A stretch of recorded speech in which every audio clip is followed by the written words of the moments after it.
जायकवाडीच्या जलाशयातून परभणी जिल्ह्यातील टेलपर्यंत पूर्ण क्षमतेने कालव्याद्वारे पाणी सोडावे या मागणीसाठी शिवसेनेचे खासदार संजय जाधव यांच्या नेतृत्वात शिवसेनेच्या संतप्त पदाधिकारी व कार्यकर्त्यांसह शेकडो शेतकऱ्यांनी आज सोमवार 17 मार्च रोजी जायकवाडी पाटबंधारे प्रकल्पाच्या कार्यालयास टाळे ठोकून घेराव घातला। जायकवाडीच्या जलाशयातून डाव्या कालव्याद्वारे मोठ्या प्रमाणात पाणी सोडले गेले आहे, परंतु हे पाणी परभणी जिल्ह्यातील लाभात क्षेत्रापर्यंत पोहोचलेत नाहीत। परभणीतील वरच्या भागातील काही जणांनी त्या भागात तलाव व सिंचन प्रकल्पाचे हे पाणी खेचून नेले।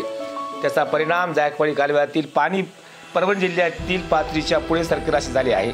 त्यामुळे जिल्ह्यातील हजारो हेक्टर लाभ क्षेत्र हजारो शेतकरी पाण्यापासून वंचित राहिले आहेत। त्यामुळे हे आंदोलन करण्यात आले।